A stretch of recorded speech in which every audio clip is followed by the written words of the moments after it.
విద్యుత్ సంస్థ ఆర్థిక అభివృద్ధిలో కీలక పాత్ర పోషిస్తున్న ప్రభుత్వం బిల్ కలెక్టర్లను ప్రభుత్వం ఆదుకుని పక్షంలో ఆందోళనలను ఉధృతం చేస్తామని తెలంగాణ రాష్ట్ర యునైటెడ్ ఎలక్ట్రిసిటీ ఎంప్లాయీస్ యూనియన్ అధ్యక్షుడు ఈశ్వర్రావు స్పష్టం చేశారు. ఇక హైదరాబాద్ దోమలగూడ నుండి ఇందిరా పార్క్ ధర్నా చౌక్ లో తెలంగాణ రాష్ట్ర యునైటెడ్ ఎలక్ట్రిసిటీ ఎంప్లాయీస్ యూనియన్ ఆధ్వర్యంలో బిల్ కలెక్టర్లు నిరాహార దీక్ష చేపట్టారు.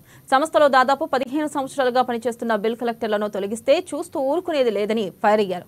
బిల్ కలెక్టర్ల సమస్యలపై రాష్ట్ర ఆర్థిక శాఖ మంత్రి బట్టి విక్రమార్కకు 3 పర్యాయాలు కలిసి వినతి పత్రాలు సమర్పించామని, ఈ విషయంపై మంత్రి ఎలాంటి స్పందించకపోవడంతో విచారకరమన్నారు. ఇక ఇవాళ ప్రజావాణిలో వినతి పత్రం ఇవ్వనున్నట్లుగా వెల్లడించారు. ప్రభుత్వం ఈ వినతి పత్రం పట్ల స్పందించని పక్షంలో విద్యుత్ సౌధను ముట్టడించడానికి సిద్ధమవుతామని హెచ్చరించారు.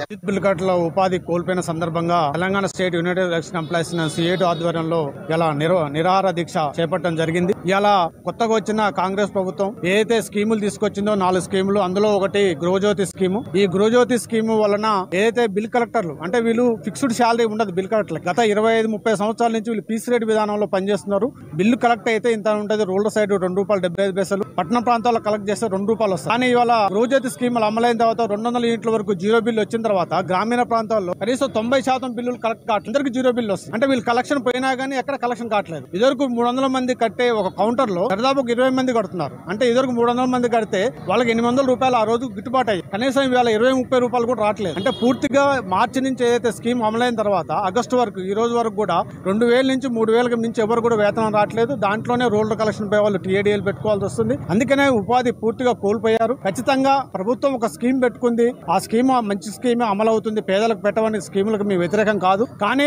ఆ స్కీమ్ వల్ల ఉపాధి కోల్పోయిన వాళ్ళు ఎవరుంటారో వాళ్ళని చూసి వాళ్ళు ఖచ్చితంగా జీవో నెంబర్ 11